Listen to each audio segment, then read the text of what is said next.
అందరికీ నమస్కారం. ఆంధ్రప్రదేశ్లో టీడీపీ, జనసేన, బీజేపీ పార్టీలు కూటమిగా ఏర్పడి భారీ విజయంతో అధికారాన్ని చేపట్టాయి. కూటమి అధికారంలో ఉన్నప్పటికీ అధికారుల బదిలీలు మొదలు అనేక అంశాల్లో కూటమి పార్టీల శ్రేణులు, ముఖ్యంగా టీడీపీ శ్రేణులు తీవ్ర అసంతృప్తితో ఉన్నారు. అది కాస్త ముదిరి కొన్ని చోట్ల ఫిర్యాదుల స్థాయికి చేరింది. ఎమ్మెల్యేలకు వ్యతిరేకంగా స్థానిక టీడీపీ నేతలు గ్రూపులు కడుతుంటే ఇప్పుడు కూటమిలోని మంత్రులకు సైతం అదే పరిస్థితి వచ్చింది.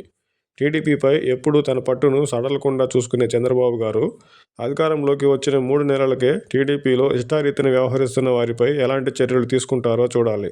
వైసీపీ అధికారంలో ఉండగా 3 సంవత్సరాలకు కానీ ఖచ్చితంగా చెప్పాలంటే స్థానిక సంస్థల ఎన్నికల అనంతరం బయటపడిన అంతర్గత విభేదాలు ఇప్పుడు టీడీపీలో 3 నెలలకే మొదలయ్యాయి. కొన్ని రోజుల ముందు కొందరు జనసేన ఎమ్మెల్యేలపై ఆయా స్థానాల్లో టీడీపీ నేతలు చంద్రబాబు గారికి ఫిర్యాదులు చేసినట్టు వార్తలు రాగా, ఇప్పుడు టీడీపీ ఎమ్మెల్యేలపై టీడీపీలోనే మరో వర్గం ఫిర్యాదులు ఇవ్వడం, ఓ అధికారి విషయంలో ఏకంగా కూటమిలోని మంత్రి గారిపై టీడీపీ నేతలు నిరసనలు తెలియచేయడం, ఇప్పుడిప్పుడే బయటపడుతున్న వ్యతిరేకత రాబోయే రోజుల్లో ఇలాంటి మరికొన్ని ఘటనలు వెలుగులోకి వచ్చే అవకాశం ఉందని చెప్పకనే చెప్తుంది.